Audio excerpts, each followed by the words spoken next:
What's good, everyone? Happy Saturday. Good morning to some and good afternoon to others, depending on where you're at.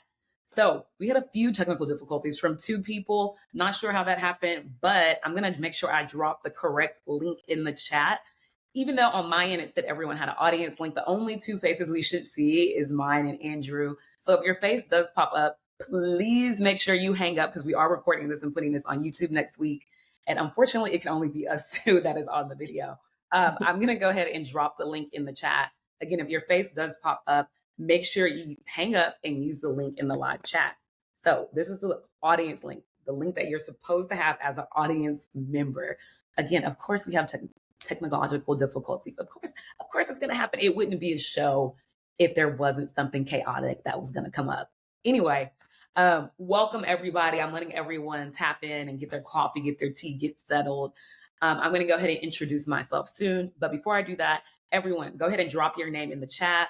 Let me know what city you're in. Let me know where you're from. Maybe you live somewhere where you're not from. But go ahead. I want to see those names and cities coming out. Go ahead and put it in the chat. The chat button should be to your right. It looks like a little small bubble icon. Let's see who can put their name and city in the chat first. So I can see that people are online, but I can't see everybody's name. Okay, we have Anthony from Fresno, Texas in the building, AKA my dad. Hi, Dad. Tamara, we have Tamara from Austin, Texas. Tamara, what's good? Tamara was my neighbor 2.5 years ago. She just stopped being my neighbor recently, but she was my first friend in Austin. So shout out to her. First person I ever met that was like, hi, I'm your friend. Okay, Tamara saying hi to my dad. What's up? Let's see who else is in the chat. Texas is in the building, it looks like. Okay, Texas is in the building. We have Chris from Fresno, aka my mother. Hi, Mom. And we have Taylor from Seattle, my friend. What's up, Taylor? By the way of Austin. Hi, everyone. Thank you for hopping on. We're so happy to have you here. More people are going to be hopping on and chiming in. So I'll go ahead and introduce myself. Even though you all know me, I'll do it anyway. It's just for the antics. Let's do it. I'm Shelbie Morgan from Houston, Texas, based out of Austin, Texas. And this is the Hustle, Budget, and Glow podcast. Let's go. I'm super excited to be here with you today. This is a financial wellness and mental wellness podcast combined into one. This is my first live show for my podcast series. It's very important and very exciting to me. I'm going to utilize the recording to go on YouTube and officially launch my YouTube channel. Some people like video, some people like audio. It just depends on what your jam is. I want to make sure that I'm able to talk and chat with people depending on what their vibe is. So I've been in Austin for about almost 2.5 years. I moved here in July of 2022. But I am from Houston. I am Houston to my core. I love everything H-Town all day, every day, from music to culture to food. But Austin is home, and I have made it home, and I'm enjoying it here with my 2 dogs and just having a blast. I started this podcast in probably March of 2022. And the funny thing, it wasn't always like a financial podcast. It was a podcast for people that bake and like how to be a bakery business owner. If you don't know, I own a bakery podcast. Not a bakery podcast, sorry. I own a bakery that is an online e-commerce bakery. It's a vegan bakery, very near and dear to me. I've been baking for years, probably since I was like 19, 18 when I went off to college. Never cooked before that at my parents' house. I just let them feed me. But got really into it. And on the podcast, I would try to influence people to use their baking skills and make money off of it and monetize their craft. But really, I realized I'm like, the one thing I really enjoy talking about is business, finance, hustle, side hustle, just budgeting, how to have overall equity and be successful financially. And I'm like, I should just talk about that. That's what I was doing anyway. Like, I wasn't really talking about baking. So that's how everything got started. But anyway, that's enough about me. I see some other people have joined the chat. Taylor, what's good? Let us know your name and what city you're from, because I have 2 friends named Taylor, so I'm not sure which one it is. So let us know. Okay, everybody's just introducing themselves. Love it, love it, love it, love it. Okay, so my friend Andrew, our special guest, is on the show. Again, while we're talking, go ahead and be dropping your name in the chat, letting us know where you're from and who you are. Want to get to know you. If you don't already know me, look at us. Look at Andrew. He is blowing up already with the text. No, I'm just playing from calling. Technical difficulties, always a blast. Yeah. Oh my God. Love it, love it. Keep me on my toes. I love it. Okay, I'm going to tell you guys how I met Andrew. So in April of this year, I went to Mexico City. I've always wanted to go to Mexico City, dream vacation. I went for like 7 or 8 days with one of my friends. We had a blast. And on our second day of our trip, we did this tequila tasting boat tour excursion where they fed us and gave us unlimited alcohol.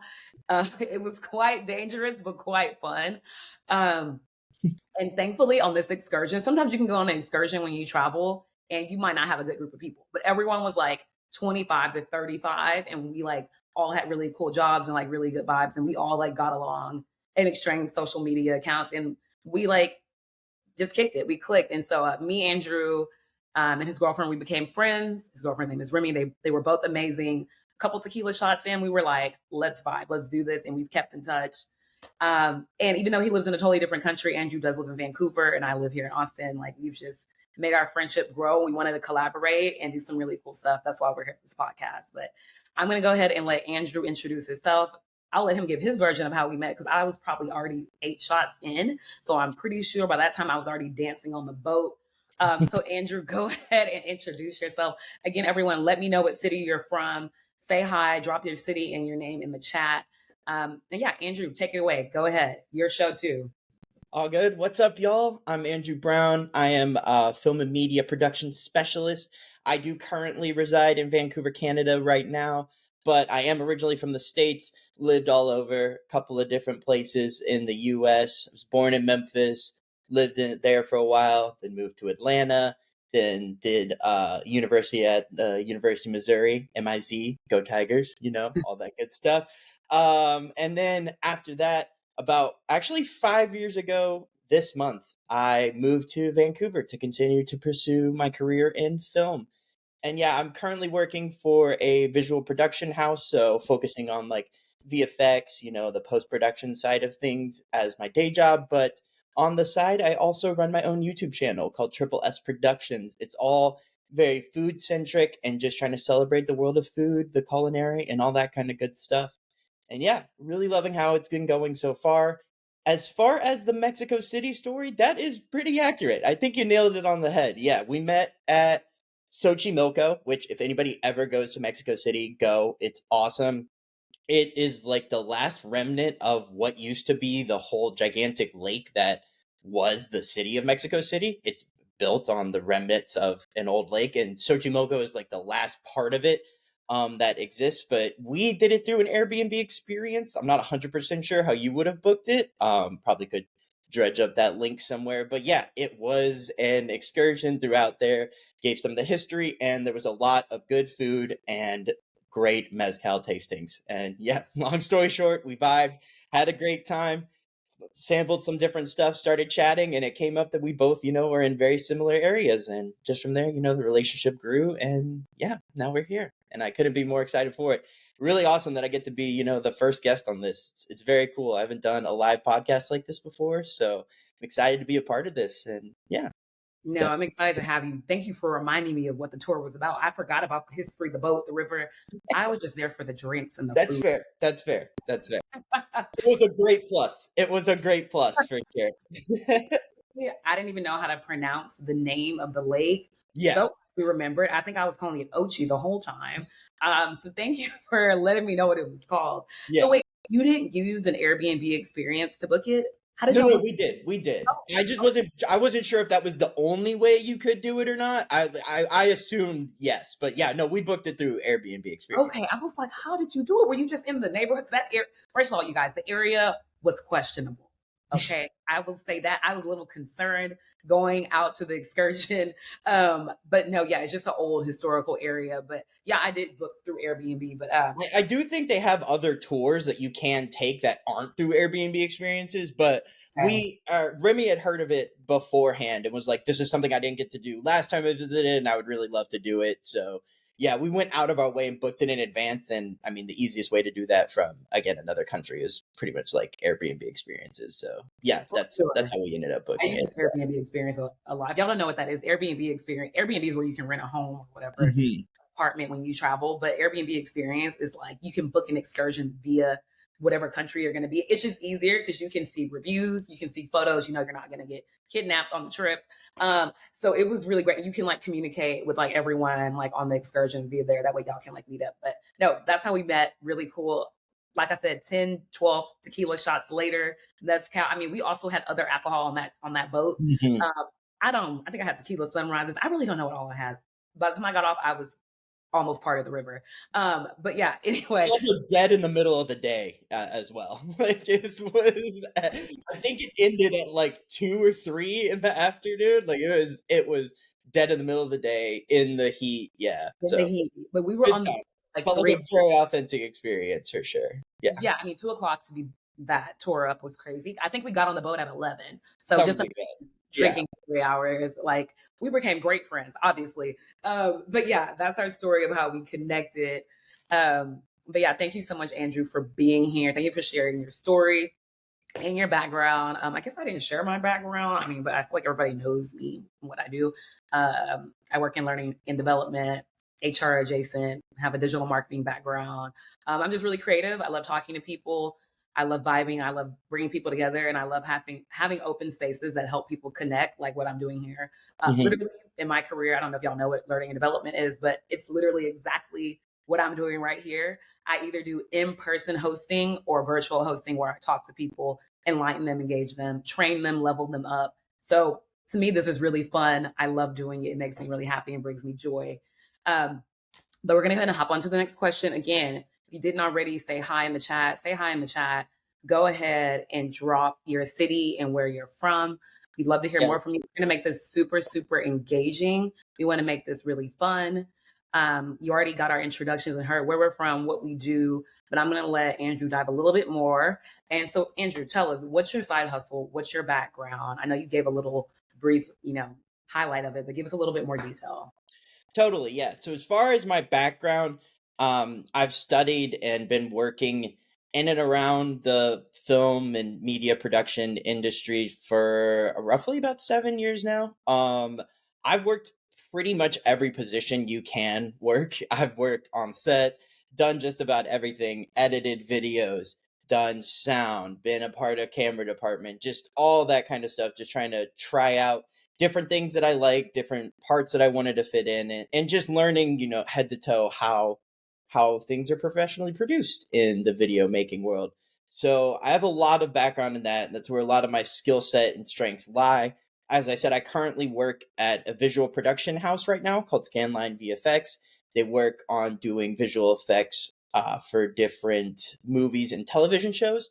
I work in their production department, so it's primarily focused around scheduling and budgeting of the shows and making sure that, we provide everything in a prompt manner and don't go over budget. So that has its own set of skills and everything that weren't necessarily a part of my wheelhouse, but I've learned a lot of them, and I think it's very been great, strengthened a lot of my tools, and gave me more of a mind of planning and that sort of thing, which helped a lot for my side hustle, which again, I run, it's called Triple S Productions right now. Originally, it was the Scrumptious Sandwich Show, and that was a bit of a mouthful, so compressed it down to Triple S. That's where that name comes from. But it is a YouTube channel that I run where I drop different videos, where I do reactions, cooking setups, different things like that, all in the effort to just celebrate the local scene that I have here, as well as other places that I travel to. I actually just dropped a Mexico City video as well, detailing some of my favorite spots that I hit there. But in general, I just really love the world of the culinary. My brother is a professional chef, runs his own restaurants, currently in the process of trying to get a food truck up off the ground.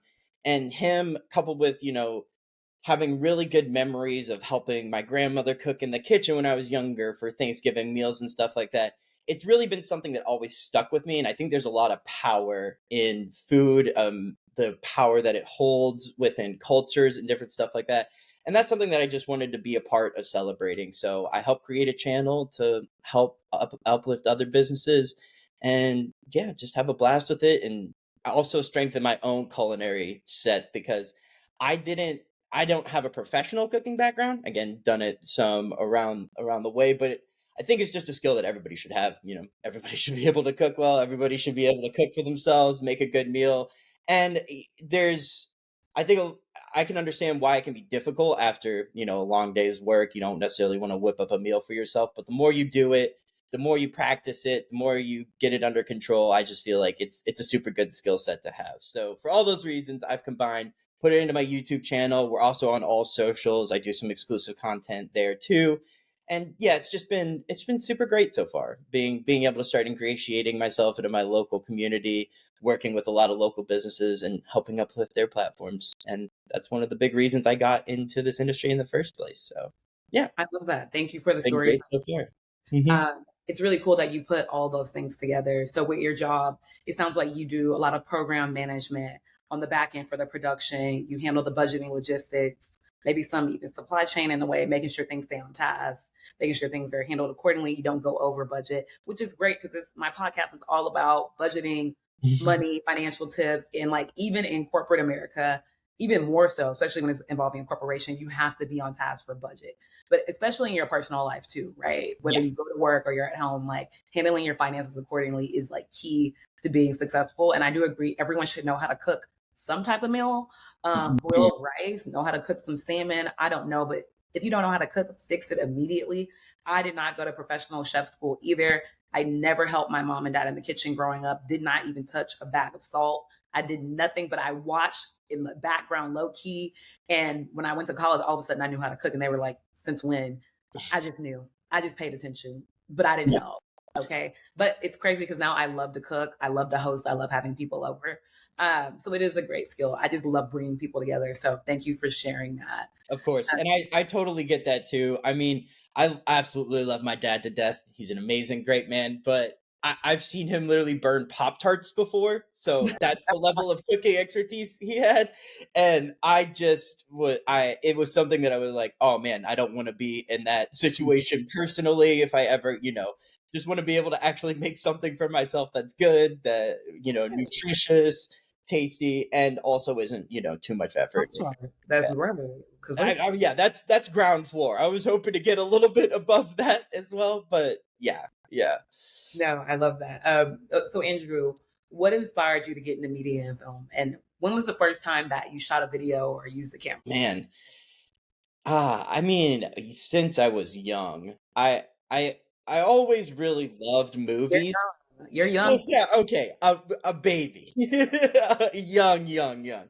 No, I know I'm still young, but when man, I've always really loved movies. It's just something about being able to put yourself into another world, these stories that are told from the fantastic that just aren't it just always caught my eye. And I think the first time I actually would have used a camera is probably somewhere around like the third or fourth grade. Forget how old you would be exactly at around that time, but somewhere in that area. Yeah, my friend who lived in the neighborhood, he had, well, his dad had a video camcorder, and we would ask him if we could use it just to shoot random things, just little skits, different stuff where we would recreate stupid stunts that we saw, or like trying to do a flip into a pool, or any kind of ridiculous things that we could do, just little skits that were kind of parodies of, early YouTubers, like real early YouTubers we saw, that like Smosh type of things, just recreating different skits like that. And his dad actually also had, gosh, it wasn't Premiere. It must have been like an early Final Cut. He had some kind of editing software, and I know my friend actually helped his dad edit up the videos and everything. So I wasn't on that side that quite that early, but yeah, Right. even since then, was recording videos.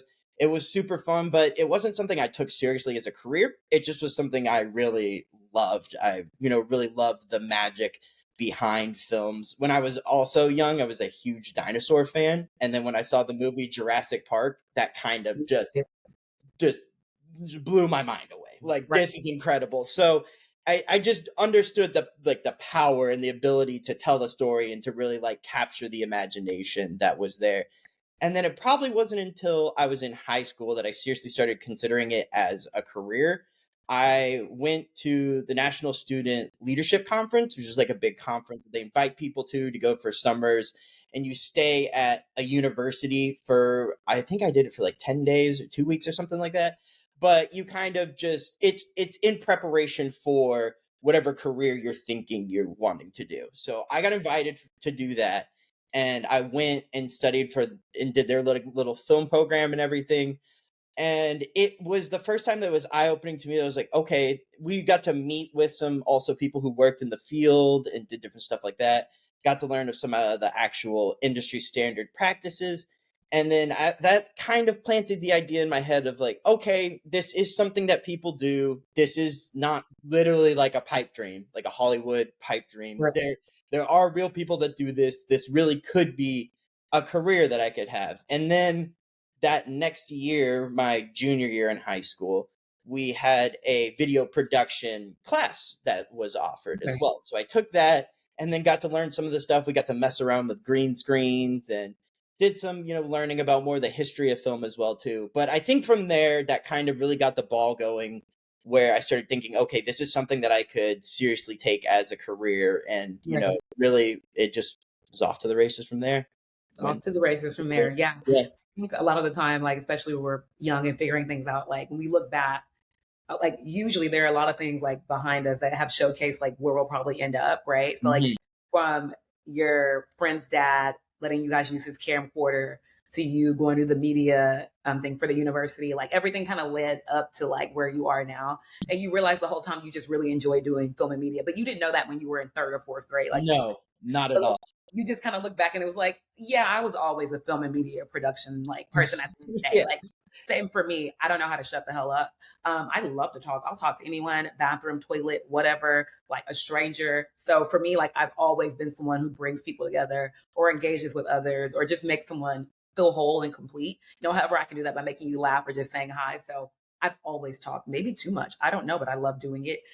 So I think like just looking back, like now at like 32, like everything just adds up. So Yeah. definitely align with you on that. That was another one just recently, actually. My mom brought up one of the times when I was back home. She was like, "Hey, look what I found." And it's had to have been around that same super early time period, maybe even earlier. I might have been in like second grade or something like that. Okay. But I wrote an offshoot script for based on a video game that I was playing. It was obviously at a very young level of writing, but I had written it with the intention of as if I was creating a movie version of this video game.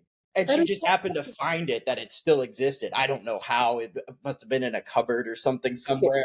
I was like, I don't know where this came from, but I was holding it. I was like, whoa, this is a piece of history. And it was like, wow, so the seed maybe really was planted that early. It didn't seem like something that was feasible. I didn't know a whole lot of people who actually worked in it. Now Atlanta is starting to become a city where there's more of a boom in the film industry. There is quite a right. few things going on there. But at the time I didn't know of anybody and it was still starting to, get going and everything like that. So it wasn't as common practice. But yeah, I think for a long time I didn't necessarily see it as a viable career, and then once I got again into high school, that's where the switch sort of flipped. It was like, okay, if I take this seriously and I focus, there is like a path that can be followed to be made here. Sure. Well, Yeah. talking about paths, what do you love in 1 to 2 sentences? What do you love about side hustles and entrepreneurship? I love being the captain of my own ship.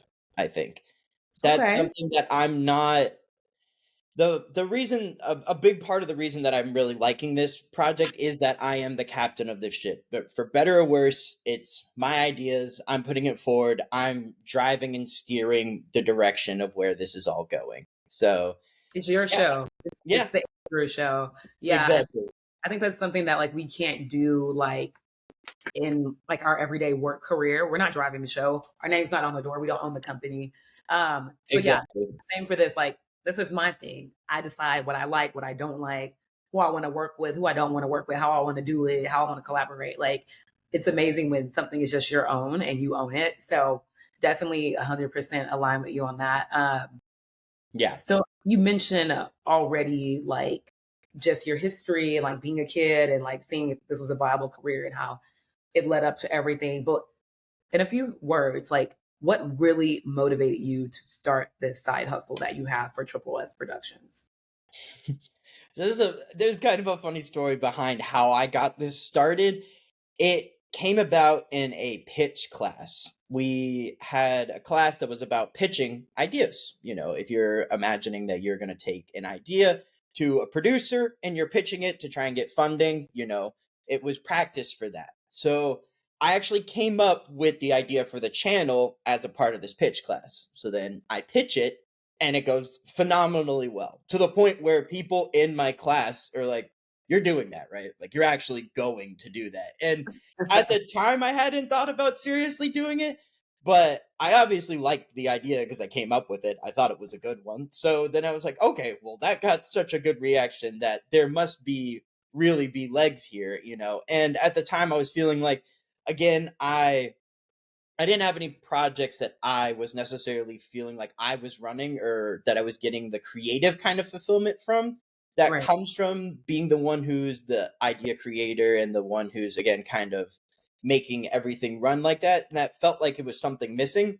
So I felt like I had a chance to be able to do that here. And yeah, I just picked it up, started reaching out to some people that I knew, got the first set of YouTube videos shot, and yeah, All it's the been rest was great ever since. history. Yeah. Okay, so speaking of shooting and getting things started, if Mhm. somebody was interested in doing this career and starting a side hustle, what are like the top 2 to 3 steps that you would tell them to do? Like, what would they do first? Like step one, step two, step three, or like anything motivating you would say to get them started? Like, how do they just hit the ground running with no experience?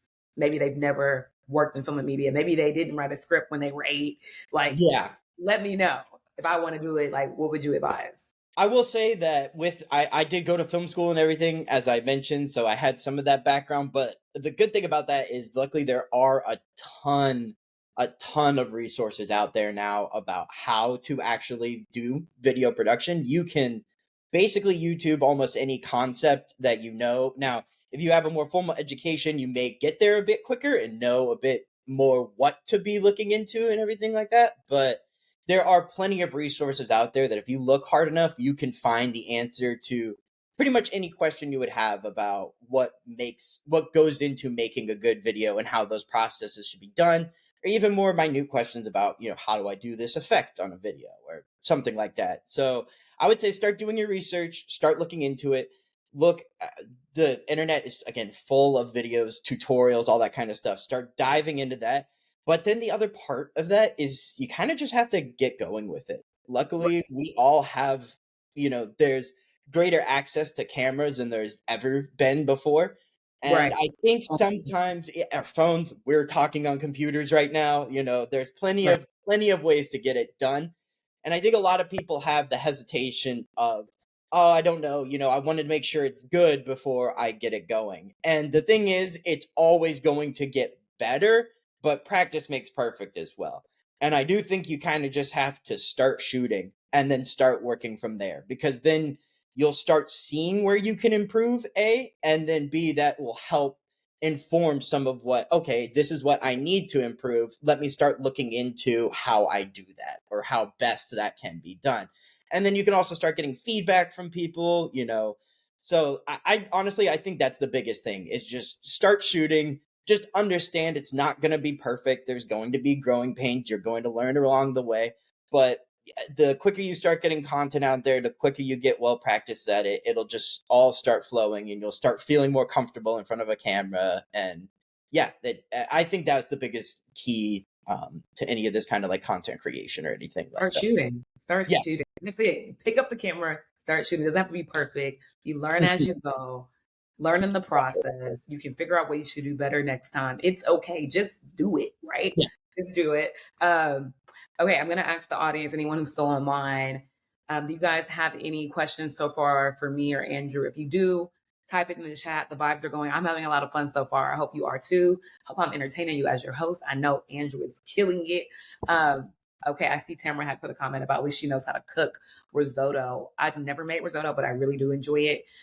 So that's an essential skill, I feel like. But yeah, if you guys want to throw in any questions in the chat for Andrew, go ahead and drop it in the chat. Let me know what you're thinking, what you want to ask him or me. Doesn't matter. Don't shy away from it.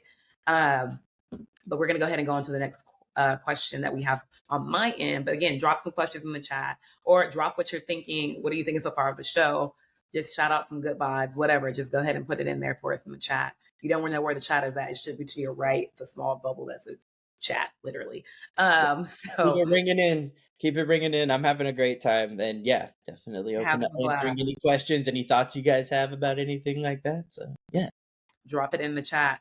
Okay, so Andrew, what are hypothetically the upfront costs for materials and marketing? Materials, I think the biggest thing, obviously, is like a camera. And luckily, again, I think I kind of touched based on it just a little bit, but the upfront costs day by day are just getting cheaper and cheaper. Historically, media production has been a very expensive industry to get in just because there are so many things you had to buy and cameras, and especially when film used to be a thing.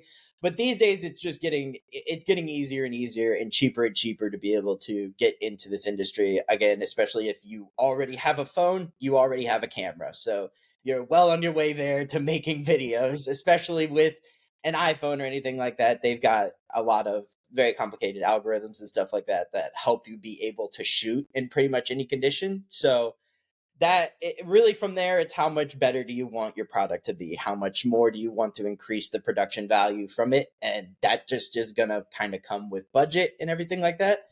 But upfront cost, really, honestly, it crucially is a camera. That's really Camera. all you need. It's Have the something camera. that'll shoot video of some sort. As far as marketing, I find at least the level that I'm at, and for the type of content creation and stuff like that, it's just budgeting enough to promote posts. I'm looking into starting to potentially get some merch going. I think we were talking about this a little bit, but I think that that's a further down the line thing, and maybe not necessarily the best for every kind of content creator, but really upfront, I think the best thing as far as marketing, well, if you want, I thought it was a good idea to invest in a graphic designer to help me come up with a logo package, make sure I have cohesive logos, branding, all that kind of stuff. It's not something that's necessarily in my wheelhouse, but something that I recognize to be very important. So I paid a friend of mine who is a graphic designer to help do some of the logo designs and branding like that for the channel. And that was something I think is a very good investment as far as from an upfront marketing cost, just to look sleek, look professional, look like you're an actual, business and everything like that. And then from there, it's just being able to put aside a little bit every once in a while if you want to promote a post or anything like that. Yeah, for sure. No, I agree. Past marketer, always a marketer by heart, but Hmm. definitely on the branding package and the logo, it is so important. Like one of my first jobs out of college was being like a small business advisor, or I was still in grad school while I was doing it. And I would help small business owners, and they had no idea what their logo was or what they want their brand to look like. You can't sell or promote anything without a logo or a brand. Like just like you recognize the Starbucks icon logo or a Target, the little red Target sign. Hmm. It doesn't have to be exquisite, but it does have to exist. You have to have branding for any field, whatever you're Yeah. doing. How can I know about it if I don't recognize your logo? So Hmm. definitely for like my bakery, I remember I went on Fiverr and I had made like a random one myself on like, I don't know, Canva or whatever I did Hmm. back in the day. And it looked okay, but I wanted to be spruced up. So I paid someone, I don't know, probably 150, 200 bucks to make Hmm. me a social media package. That way I had an icon I could use on YouTube, one for Twitter, one for Instagram, one for Facebook. And like, you can use that full throttle for the rest of your like career or your business, however long you own it. You just have it indefinitely. You can always tweak it, but there's only so much you can do unless you're a graphic designer. But I highly recommend, no matter what business you're in, like have a brand, have something you can continue to like showcase. It should be printable. Yeah. I always tell people make sure it's easily recognizable. I Recognizable. would not have more than 3 to 4 colors, and just make sure you can print it on like swag, shirt, hat, and that is not complicated to recognize from Yeah. far away. But yeah, that's my side of it. But okay, my next question is, I had one more thing. Sorry, go, just one yeah, more thing to put a pin on the end of that. I think another big important part for me.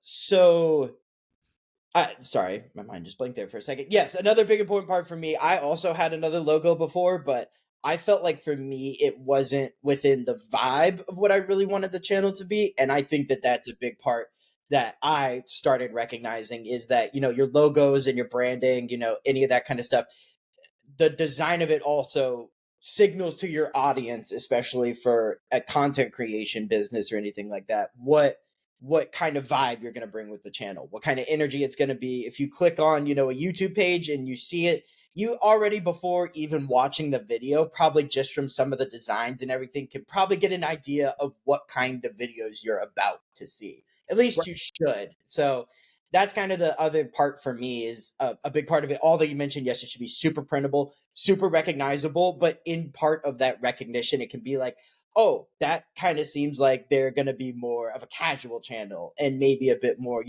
you have a certain font that's like, oh, they're probably into this kind of music, which means maybe they're, this sort of vibe also will be brought with the channel. So yeah, it's something that if you're not a graphic designer, I think sometimes you maybe just overlook it, or like, yeah, that just is, they kind of just went with something that looked cool. But there's a lot of storytelling that even comes in just your design for your channels and everything like that. So Literally, like everything matters, from color to uh, what is it called? fonts.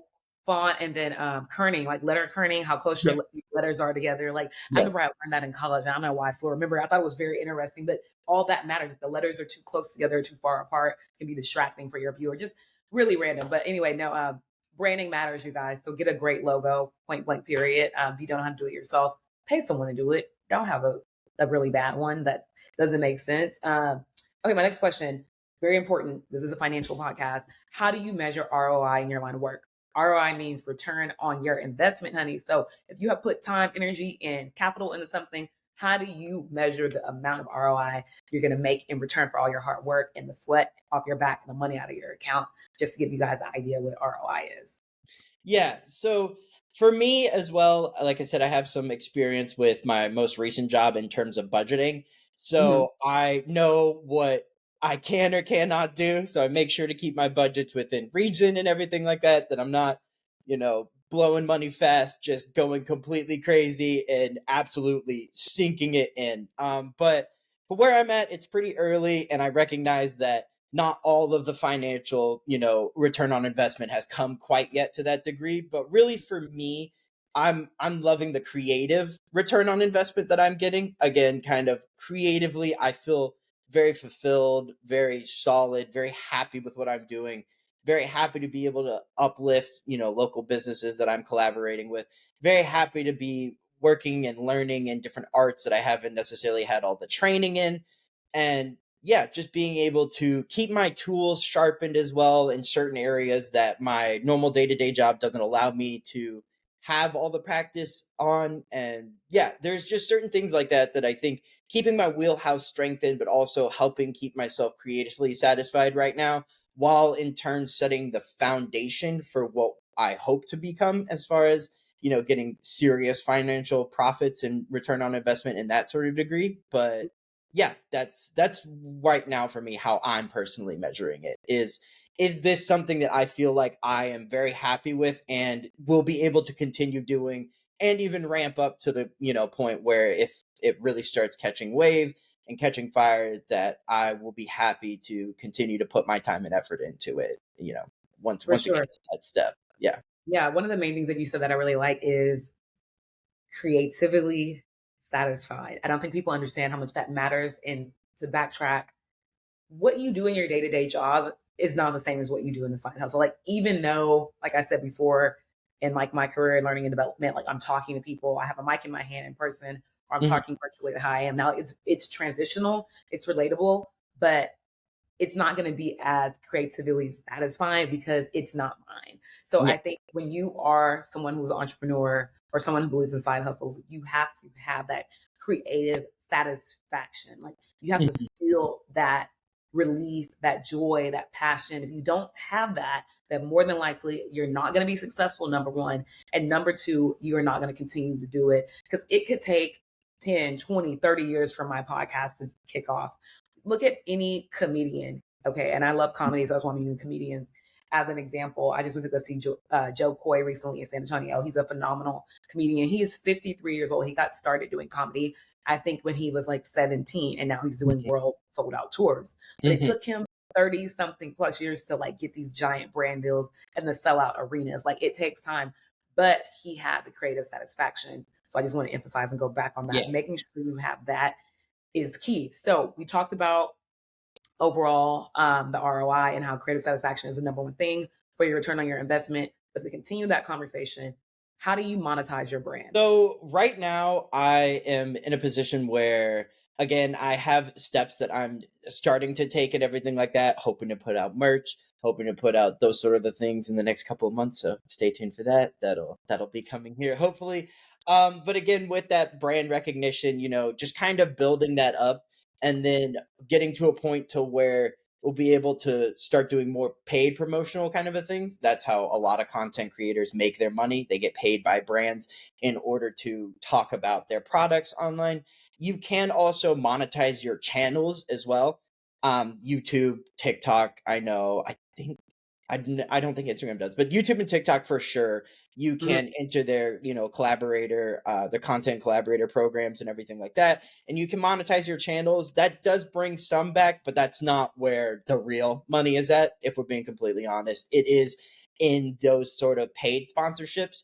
And those usually come at a higher level. Now, right now, I also am able to work out deals with some of these businesses that I'm at least able to make enough money back that I break even. Oh, So you're not at a loss necessarily, but not making profit either, or some sort of a deal like that. So that's how a lot of monetization is coming from me at the moment. But again, there's a lot of groundwork that has to be laid there, and a lot of these things don't happen overnight. Any successful business or a side hustle that I'm aware of, they put in lots and lots and lots of hours, lots and lots of effort, and building right. up, from the ground up to that time. And it's relatively not that long of a time that I had the channel for a while and then I stopped doing it, but I've only really seriously started doing it again since like March of this year. For So in the year that I've seen it go so far, it's already grown so much that I'm very happy with the upward trends that we're taking it at. But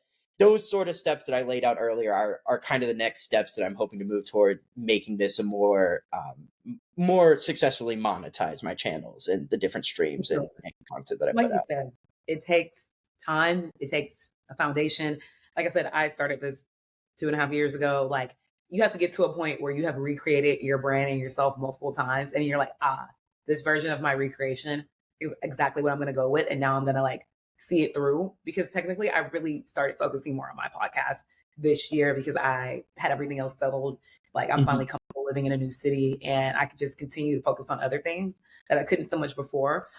We do have a question for you from the audience. It's actually from my dad. He said, Andrew, are you considering motion picture productions in the future?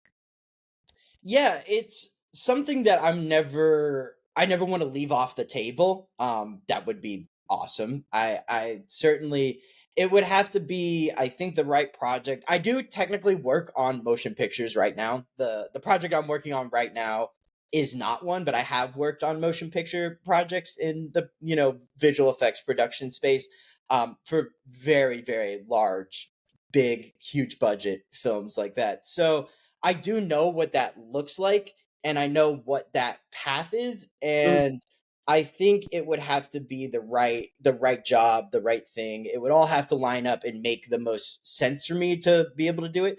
As far as more independent film production or documentary production or anything like that, I have some people who are in the industry around here, and I think that that would be something that would interest me maybe a lot more. But yeah, I have a very never say no attitude about a lot of those kind of things. But yeah, that's kind of how I'm thinking about it right now. It's always a possibility, but it's not something I necessarily see any kind of transition for at the moment. I think I'm very happy in the space that I'm in right now, and we'll see if something ever if it ever makes sense and it ever comes to fruition. a never say no attitude. Love it. I mean, same way. Why not? Let's Yeah. risk it. Okay, correct me if I'm wrong, but I feel like you told me you did get to work on Aquaman 2. Yeah, that was Okay. I did work on that for a while. So yeah, again, I do have experience working with films to the largest degree, I would say, as far as budgets go, as far as any of that kind of work goes. I do have experience in that, and I'm sure I will continue working on certain things of that caliber going forward. So yeah, that'll kind of keep rolling for here. But Okay. yeah. My dad said great response. And he said, do you consider this one principle, small daily improvements result in huge returns, as something that you utilize for your side hustles and your career? Sorry, say that again. He said, do you consider this one principle, which is small daily improvements result in huge returns? Is that something you would say you utilize, like that mindset in Oh your? yeah, absolutely. Absolutely. You know, I try not to get too much into it because I think playing the numbers game can the other side of it can also get in your head. You know, if you have one video that does, let's say, relatively well, and then the next one isn't exactly up to that, it can, I know people can get in the spiral of like, oh my gosh, it's all oh. So I try not to put too much weight in that, but that being said, I try and look at it as a more of a continuous growth. So then I look back at where I was previously and can see where I'm at now and go, oh, I've made advancement. Clearly things are moving forward. And again, clearly it's bringing me back I'm reaping the rewards personally that I'm liking for it.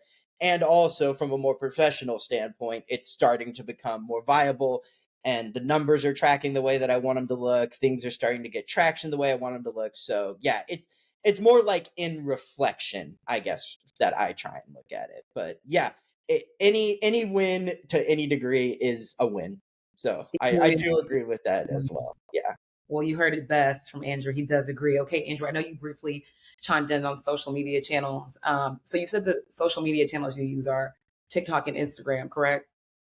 Yeah, I do technically have an X account, but it's just dead. I honestly deleted it off my phone. I kind of stopped posting. I'm not a I think it's kind of, I don't It's, know.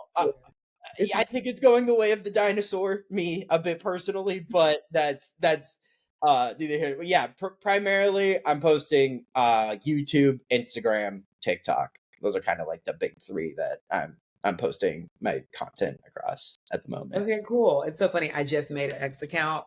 And I'm like, whatever, it's another platform I can use. Maybe it'll take off, maybe it won't.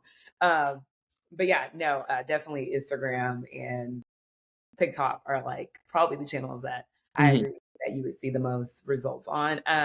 Okay, so we want to learn some fun things about you. Like, matter of fact, I want to learn some fun facts about everyone. So go ahead, everybody. While I'm asking Andrew some fun facts, drop in a fun fact about you in the chat. We love to learn about you and what your fun fact is. Um, Yeah, I but see another question here from Anthony as well. okay, It just says like, great. what is the like businesses are built on good habits? What is the number one habit that you would recommend to be successful? For me, for content creation, I think the best habit is consistency. All of these platforms, basically their algorithms are based on if you're A, putting up videos consistently, and B, those are getting traction, you will start getting promoted. You will start seeing better results. You will just continuously start seeing more and more return and better traction if you do consistently post. Now that can be a bit of a black hole as far as what consistency looks like because keeping up with trying to drop something every single day can also lead to burnout. So there's a balance that needs to be found, but also definitely to me consistency is the biggest key. Keeping consistent, making sure that you're staying on top of things, you're putting things out. Again, even if it's not 110% perfect, your 110% perfect might not be what everyone else might not see that and they might just love it and that could be the video that does it. You never know. So to me, consistency is key, and then once you set a floor as far as what your production value looks like, constantly building upon that. So consistently putting things out and consistently putting things out to a certain degree of quality and trying to improve from there are kind of the best habits I find. And with that comes a lot of scheduling, a lot of budgeting, all For that good sure. stuff we've been talking about right now. So yeah. Yeah, it's lining up. We'll get to this other question later. We're going to continue with what we have for the show, but thank you for tapping in the chat. We're going to get onto the fun facts. And so, guys, again, if you have any fun facts that you want to share about yourself, please drop those in the chat. I'd love to call those out. But Andrew, let's keep this going. What is your favorite thing about the film industry? My favorite thing about the film industry is getting to be a storyteller. I think that everybody has a story to tell. Every business has a story to tell, and behind every business are people, and they all have stories to tell as well. And I think that maybe people don't necessarily think about it like that, but for me, that's always been something I've love sharing stories, love sharing, personal anecdotes, funny things that have happened, all that kind of stuff. I've always been, I feel like, a natural storyteller. And being able to, even create your own world, or, help somebody else tell their story and bring that to fruition is super, super satisfying for me personally. So that's kind of the biggest thing that I love about being a filmmaker is some being able to capture things sometimes that people may not always be able to put their finger on immediately, but once they see it, they know it and they recognize it and they relate to it and everything. Because yeah, I love that. Mhm. Relatability. Yeah, definitely being authentic. And that all comes with storytelling. People want to feel like, wow, this makes sense to me. This resonates with me. So Mhm. thank you for sharing that. Okay, for the next fun fact, what type of camera do you use? And So honestly, a lot of times for some of my more like social media based content, for my Instagram, TikTok, it's just easier to use a cell phone. I mean, and especially nowadays with how easy and how high quality, especially with the newer iPhone models that have like the cinematic mode, the videos look really good. They're really high quality, and it's to the level where people who are generally watching on those platforms are going to say that it's of acceptable amount of quality, I would say. So, and it just is oftentimes easier, cheaper, better, just all around production flow and everything like that. All your videos are on your phone. You can post it directly to any social from there. So for a lot of that, I do use just that. For my YouTube content, I do have a Canon RP, which is a mirrorless camera. It's a DSLR style, so not super. It's like one step up. It's not a total like cinema quality camera, but it's a little bit better than what you're gonna get out of just your iPhone camera. You have a little bit more control over the image. It's gonna look a little bit better, and it kind of lends itself a bit more to the YouTube style with it being more horizontal, traditional quote unquote looking videos. So yeah, drop that that in the chat for me in case anybody wants to look up that type of camera. I, yeah, it totally. was a long name. I can't recall it, but I know you said it was a Canon. And Canon RP, yeah. So it's a right. mirrorless camera. What does mirrorless mean? Can you tell us a little bit more about that? To keep it simple, basically, like a lot of older camera models have a mirror that when you would take the image from the shutter, it would like reflect off of that, and these just don't. So there are certain things as far as the image quality just looks a little bit sharper than older cameras would, and there's certain things that you can do with it as far as like you can see when you look on the monitor immediately as opposed to having to take a picture and then look back at it, just because of how the functionality of the camera works. They're a little bit lighter because they don't have as many parts with the mirror and everything like that. Yeah, so that's Okay. that's the long and the short of it without getting too into the weeds of all that kind of good stuff. But yeah, Okay, yeah. Drop the name of that camera in the chat one more yeah, time for me. definitely. Mirrorless camera, everyone. So if you're interested in like making content and getting started out there, this might be a good camera for you. But remember, all you need is your phone. That's it. Your iPhone. I have a 13 Pro Max. I did hear the iPhone 16 camera is not that great, and it's no real difference in the iPhone 14. So I think I'm going to wait till the 17 comes out. But I think my 13 has a great camera. I use it for like a lot of my social content, just like Andrew said. So, um, okay, so my next question for you. Thank you for throwing that out there, the Canon Yeah, RP. no So problem.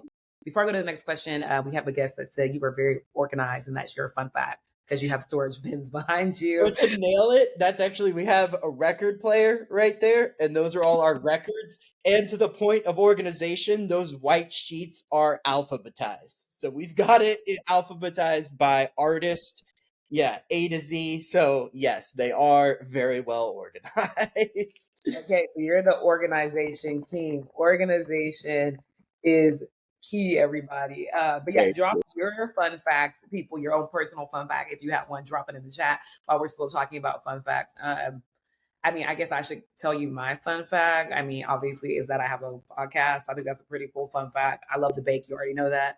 What else? I skateboard. I bike. I play pickleball. I have two dogs. One is right here on the couch, having a blast. So those are my fun facts. Okay, next up, I want everyone to do this one. So drop it in the chat. Um, what is the best film you have ever seen based on cinematography. And guys, since you are not film and media production experts, probably just type in your favorite film. Maybe you did see a little bit of cinematography on it. I don't know, but type in your favorite film and we'll kind of talk through it. But Andrew, what is your favorite film or the best film you've ever seen based on cinematography? From a cinematography perspective, I think personally, I really like the film Arrival. I don't know if you've ever seen that movie. It's I don't know. really, Let really me good. look Really, really good. I'll type it in. I'll type that out in the chat as well. It stars Amy Adams and Jeremy Renner.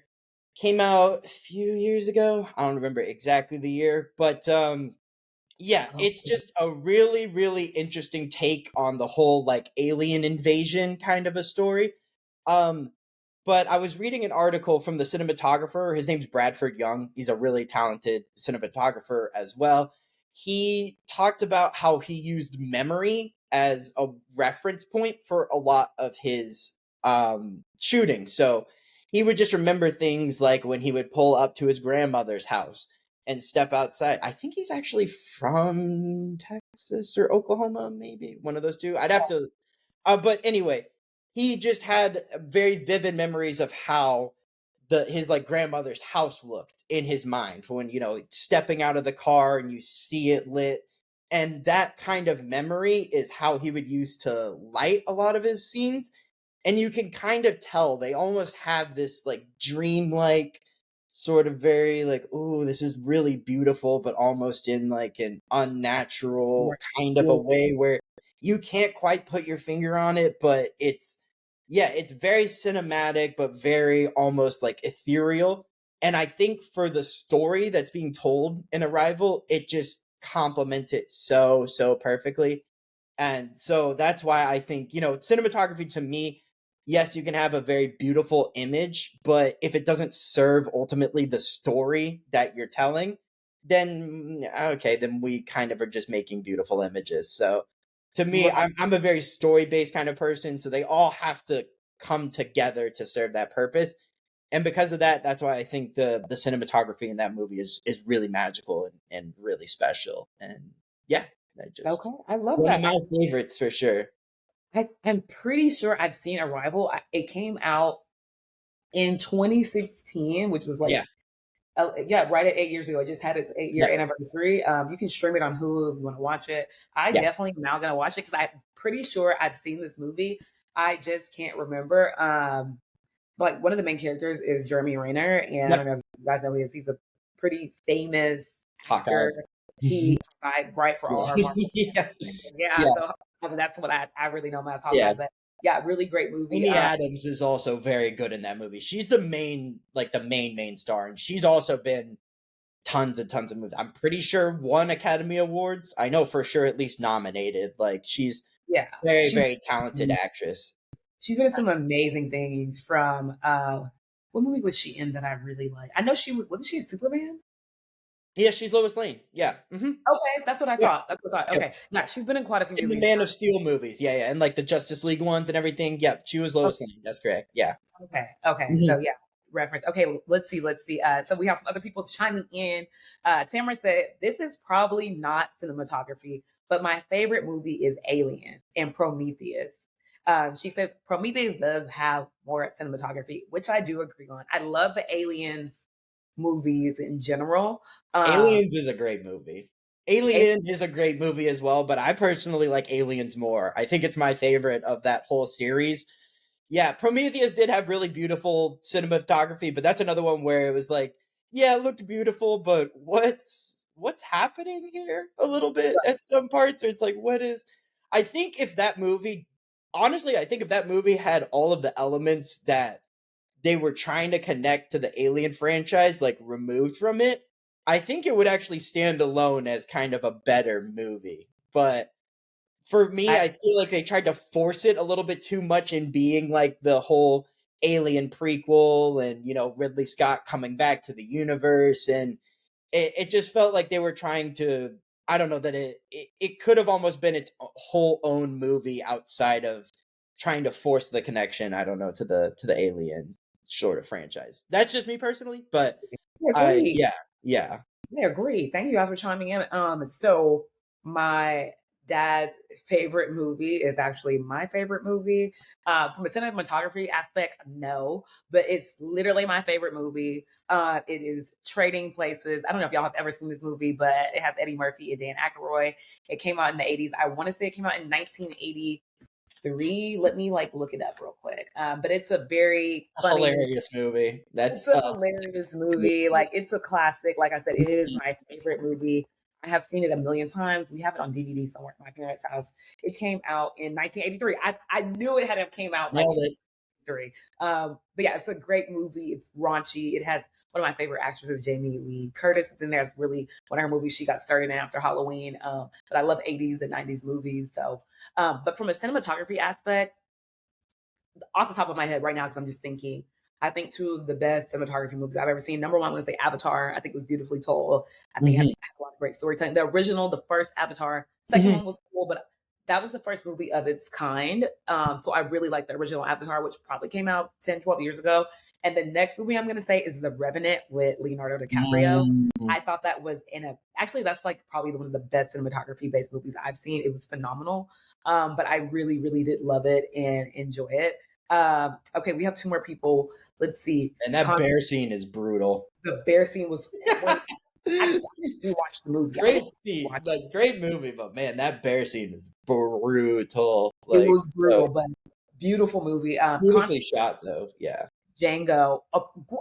Django was such a cool story. I forgot about Django. Hmm. Jamie Foxx. Hmm. She said Hateful Eight. I feel like I've never seen Hateful Eight. You know, Oh, movies. that's another Quentin Tarantino movie. That's another good one. That's another, yeah. Same sort of similar, not same vein as Django, but a lot of similar themes, a lot of similarities overlap. Kind of same ish time period that it's set in. But yeah, another, it's very, if you've seen a Quentin Tarantino movie, you know what to expect to a certain degree going into that. But he is Okay. also, there's a reason he's as big as he is. He's a very high quality filmmaker, works with some great cinematographers. All of his movies are beautiful from that kind of a standpoint. So I'm yeah, looking up. It's a Western definitely up there. thriller. It's Yeah, almost 3 hours long. Okay, I need to watch something today when I don't have anything to do. it is Um, long. Yeah. Samuel L. Jackson's in the movie and Kurt Russell. Okay, and Yep. Channing Tatum. Okay, Yep. I'm gonna have to definitely check that out. Okay, cool. Well, thank you everyone for participating and sharing your favorite cinematography, your favorite movies. Yes, Constance agrees with you, Andrew. She said it has the same vibe. Mhm. Okay, so next question. What is your favorite YouTube channel besides your own that helps you learn about your So honestly, for the most part, I feel like I do a combination of some other stuff that puts me in a very interesting niche between different things. I do combinations of like reactions and stuff like that, but about food based stuff, which to my knowledge, I know of a few other YouTube channels that are about on the same level of me that do content like that, but it's definitely not as saturated as other aspects of the industry. So I look at other famous reaction channels such as like Charlie Penguins. He does more like video games and like cultural kind of reactions and stuff like that.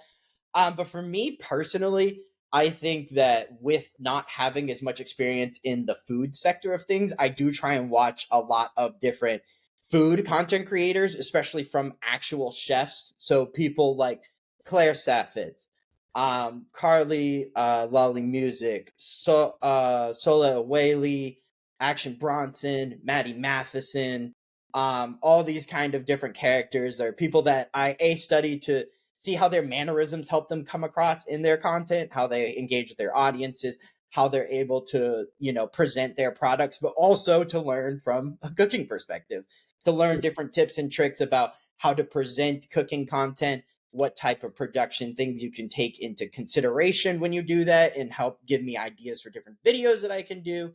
Oh, Babish as well. Andrew Babish is another really good, really great channel for that too that I watch a lot of. But yeah, okay, yeah. cool. That's where I feel like a lot of my studying comes from, since that's not, again, the lane that I have quite as much knowledge about personally, I think. Okay, well, you dropped some really good gems. Thank you for sharing those, ladies and gentlemen. I hope you got some of those names. I know the last one was Babbage. Babish, Okay, yeah. Yeah, yeah. Babbage. Yeah, Yeah. maybe throw that last one in the chat for us. Yeah. Okay, for our next question, um, As an entrepreneur and film/media expert, what does success look like for you for the rest of 2024? Just closing out the year strong. Kind of like you said, I've been building a lot of relationships with local businesses and just kind of moving into next year wanting to jump at the opportunity to do more of that.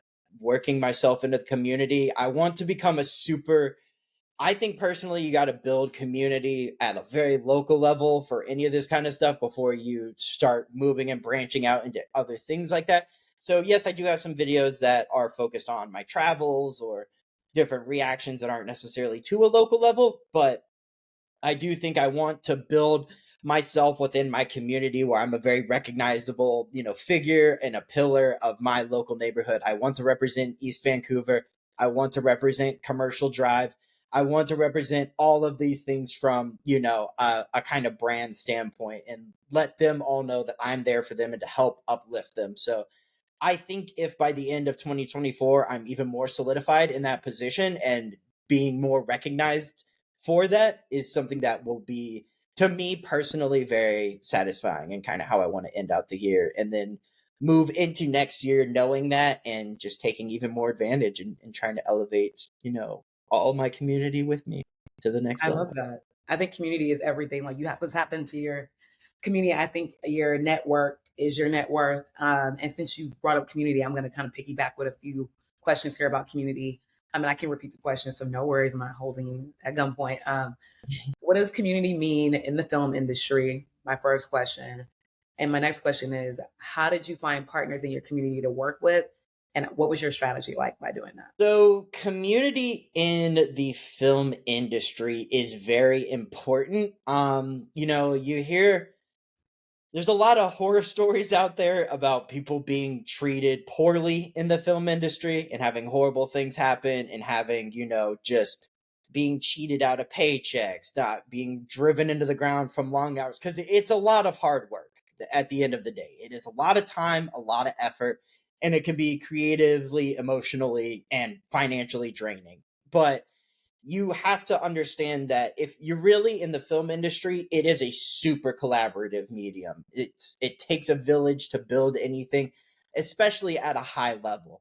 So you have to recognize that everybody in your project, which would be the community for me, is providing a service and is bringing something to the table. So you just have to treat them as such. You just have to treat them well. Recognize what they're bringing to the table, recognizing that you are not able to do that and that everybody is necessary. Don't let your ego get in the way, and just trying to recognize that we're all in this together.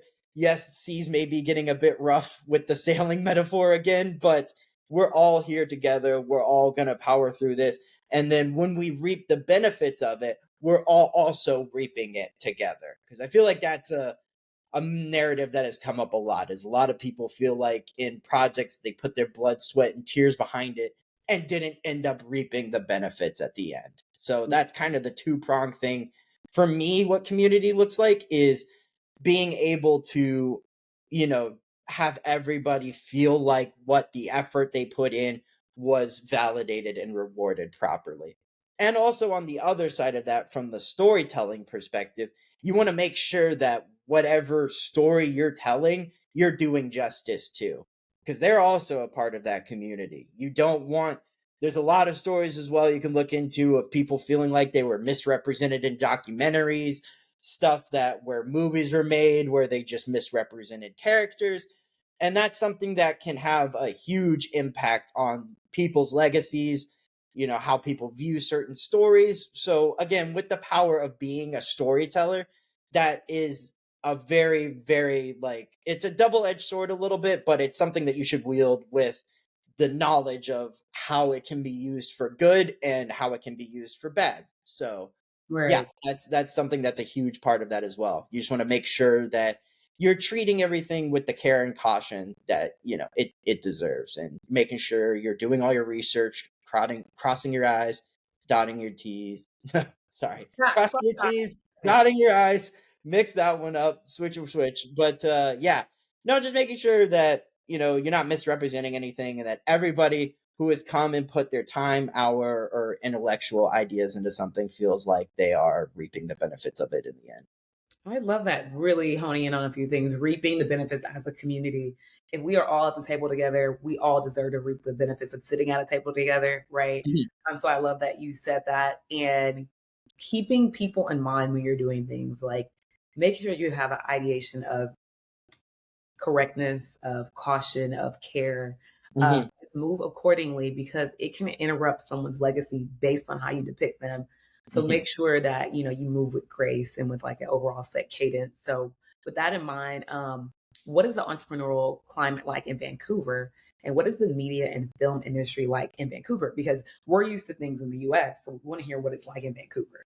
Yeah. Well, they actually call Vancouver Hollywood North, if you didn't know, but it's Okay. it's probably, I would say, out of Canada, the strongest city for any kind of film and media production. There's a lot of shoots that happen here.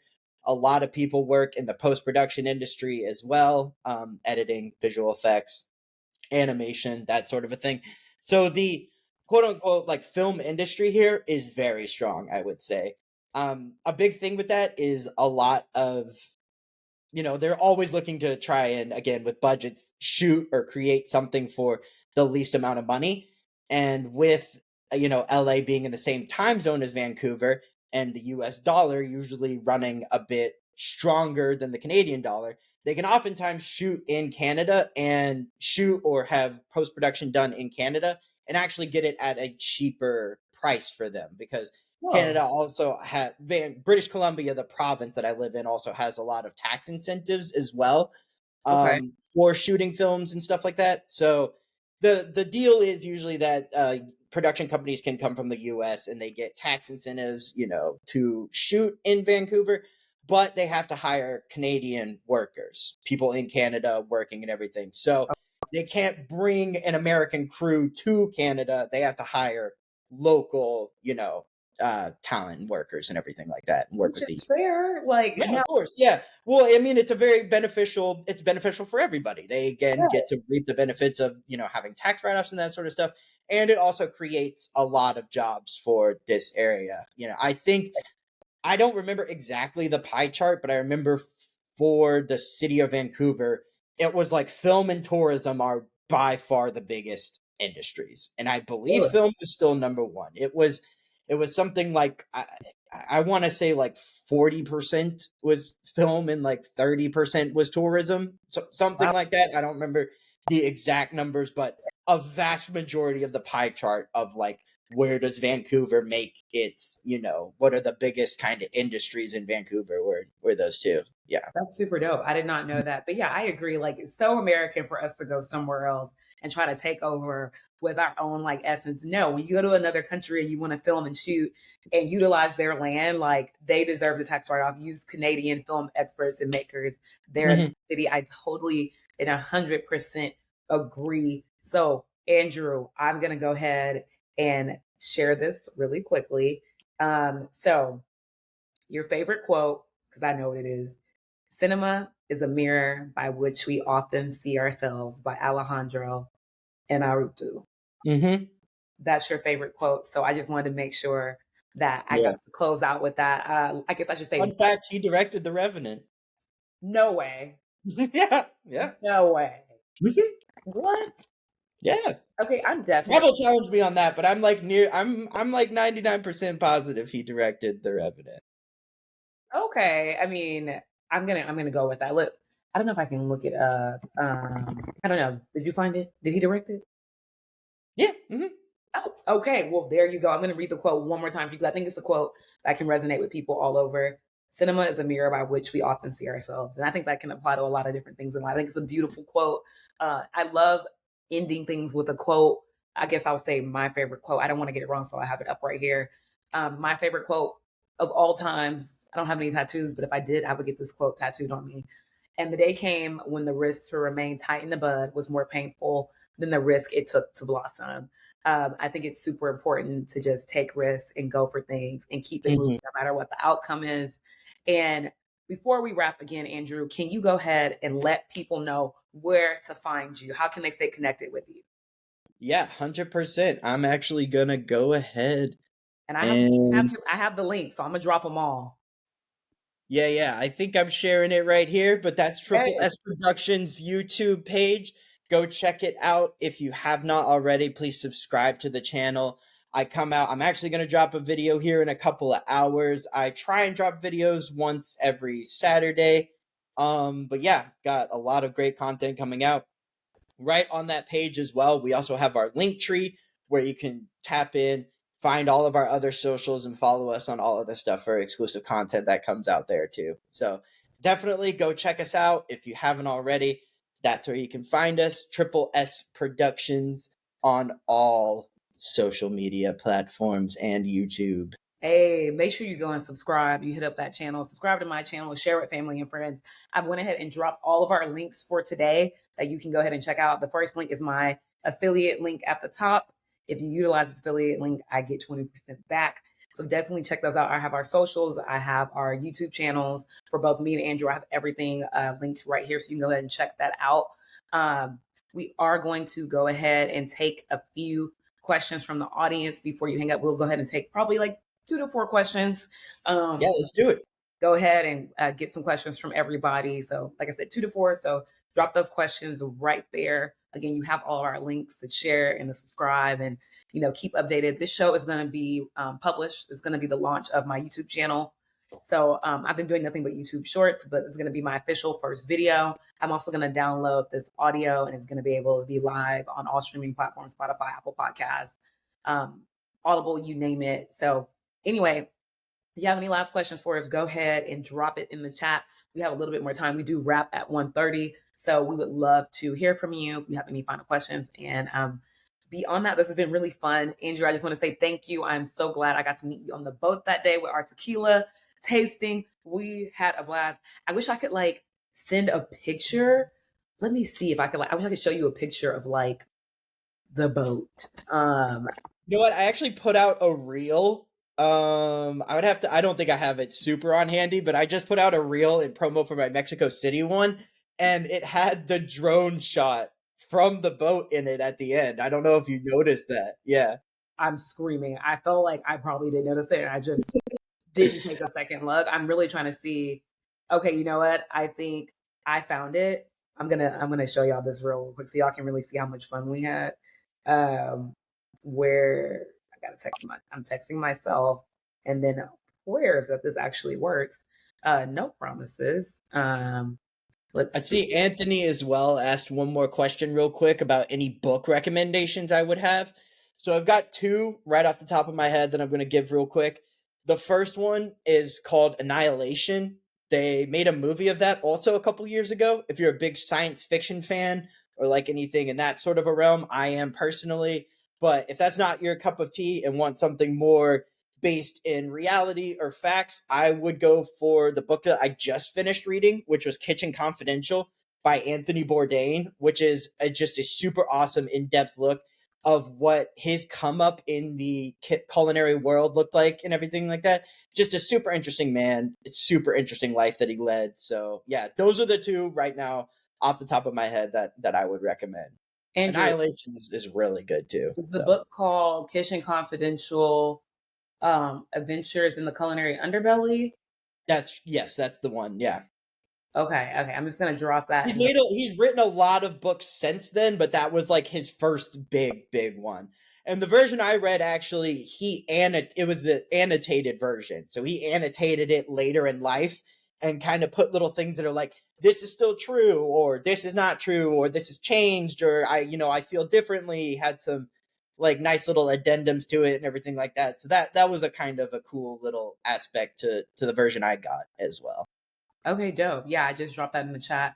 Okay, I think I'm gonna be able to get this video to work from the Mexico boat. Okay, let's see. Okay, let me share my screen so y'all can see it. Oh, you gotta stop sharing yours, Andrew. Oh, yep. Dope. Okay. All right, you guys, you can see my screen. That is us Yeah. on the boat in Mexico. A blast. Yeah. A blast. Que pasa? Somebody told me to be safe in the comments. But this is you see Andrew in the back. This was a great Yeah. people. And this is us on the video, turning up, having fun. So glad we got to meet that. Yeah, this is the drone shot. We were lit. Yeah. We had a blast in one too many tequila shots. I mean, that was the food. I mean, it was just really fun. These are just some random. It was. This is how it looked. Yeah, there we are in our group picture. But we had so much fun. So I definitely wanted to like share that with you guys. And that's how we met. And I'm so glad Andrew is here in my life. Thank you guys so much again for coming to the show. Y'all can go ahead and hop. Andrew's going to stay on with me for a bit to wrap. Again, you can catch this on audio. Next week is going to be my next podcast episode for next Tuesday. If you haven't checked out the latest one, it came out this Tuesday. It's on my favorite credit card. I won't drag you into that because I talk about that credit card too much. But definitely check it out. Stay tuned for this to be on the YouTube channel. Don't forget to subscribe, share, like, comment both of our pages. This has been amazing.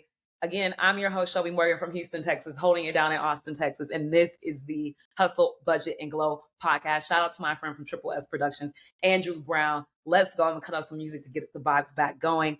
And we're still here for questions. We're going to wrap up a bit, but you guys can go ahead and hop off if you want. Thanks so much for having me on, Shelbie. Thanks. Peace out, y'all. Peace much, out. Much appreciated. It's been an honor. It's been a good time sending all the vibes. Alexa, play 90s R&B. She's going to play some Erykah Badu. Alexa knows me too well. Yeah, nailed that. Erykah Badu every morning. It was. I mean, if you say 90s R&B, that's got to be one of the ones. That's like. I mean, top category. Understood the assignment. Yeah. Assignment understood. Alexa is on point. I'm going to stop recording.